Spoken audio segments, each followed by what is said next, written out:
22 জানুয়ারি পর্দা উঠতে যাচ্ছে 47তম সানড্যান্স ফিল্ম ফেস্টিভ্যালের। মার্কিন যুক্তরাষ্ট্রের ইউটা স্টেটের পার্ক সিটি ও সল্ট লেক সিটিতে অনুষ্ঠিত হতে যাচ্ছে এই উৎসব। যুক্তরাষ্ট্রের বৃহত্তম স্বাধীন চলচ্চিত্র উৎসব এটি। সম্প্রতি ঘোষণা করা হয়েছে সানড্যান্স ফিল্ম ফেস্টিভ্যালের জুরি সদস্যদের নাম। এবারের উৎসবে কোন বিভাগে কারা থাকছেন বিচারক হিসেবে? বিশ্বের সেরা 5টি স্বাধীন চলচ্চিত্র উৎসবের মধ্যে একটি যুক্তরাষ্ট্রের সানড্যান্স ফিল্ম ফেস্টিভ্যাল।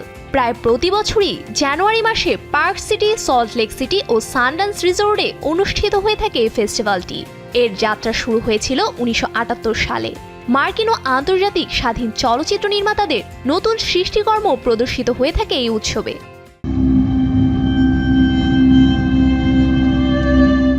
স্বাধীন চলচ্চিত্রের অন্যতম প্রভাবশালী উৎসব সানড্যান্স ফিল্ম ফেস্টিভ্যাল 2026-এর জুরি সদস্যদের নাম ঘোষণা করা হয়েছে।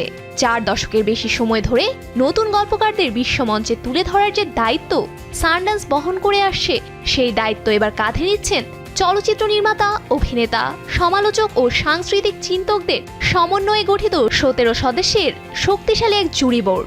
এ বিষয়ে কথা বলেন সানড্যান্স ইনস্টিটিউটের ফেস্টিভ্যাল পরিচালক ইউজিন হার্নান্দেজ।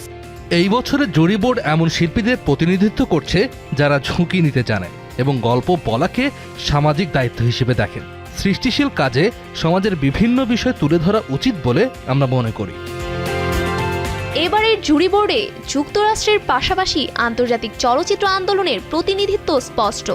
অভিনেত্রী তাতিয়ানা মাসলানি, নির্মাতা নিশা গনাত্রা, ডকুমেন্টারি কিংবদন্তি জেনি লিভিংস্টোনের মতো নামগুলো উৎসবের কিউরেটোরিয়াল গুরুত্ব বাড়িয়ে দিয়েছে। 17 সদস্যের এই জুরি দলটি চলচ্চিত্র, শিল্প ও সংস্কৃতির নানা ক্ষেত্রে প্রভাবশালী কণ্ঠ নিয়ে গঠিত। যাপিত জীবনের গল্প বলায় যারা গভীরভাবে প্রতিশ্রুতিবদ্ধ এবং স্বাধীন চলচ্চিত্র নির্মাণ, প্রচার ও সম্পৃক্ততার ক্ষেত্রে যারা অভিজ্ঞ, তারাই এই জুরি বোর্ডে স্থান পেয়েছেন। এই দলের সঙ্গে যুক্ত রয়েছেন আরও 5 জন জুরি সদস্য, যারা Alfred P Sloan feature film prize প্রদান করবেন। তাদের প্রত্যেকের রয়েছে বিজ্ঞান ও গল্প বলার সংযোগস্থলে বিশেষ দক্ষতা। 2026 সালের সানড্যান্স ফিল্ম ফেস্টিভ্যালে যেসব বিভাগে জুরি সদস্যরা নির্বাচিত হয়েছেন, এর মধ্যে যুক্তরাষ্ট্রের ড্রামাটিক প্রতিযোগিতা, ডকুমেন্টারি প্রতিযোগিতা, ওয়ার্ল্ড সিনেমা ড্রামাটিক প্রতিযোগিতা, ওয়ার্ল্ড সিনেমা ডকুমেন্টারি প্রতিযোগিতা, শর্ট ফিল্ম প্রোগ্রাম প্রতিযোগিতা বিভাগ অন্যতম। সরাসরি উপস্থিত দর্শকরা 2026 সালের অডিয়েন্স অ্যাওয়ার্ড নির্বাচনে অংশ নেবেন, যা যুক্তরাষ্ট্র ও বিশ্ব প্রতিযোগিতা এবং নেক্সট বিভাগের চলচ্চিত্রগুলোর জন্য প্রযোজ্য।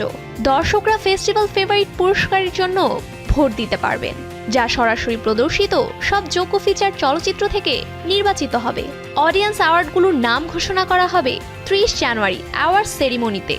আগামী 22 জানুয়ারি থেকে 1 ফেব্রুয়ারি পর্যন্ত যুক্তরাষ্ট্রের ইউটা স্টেটের পার্ক সিটি ও সল্ট লেক সিটিতে সরাসরি এবং অনলাইনে অনুষ্ঠিত হবে এবারের উৎসব। Safura Afrin, showbiz tonight.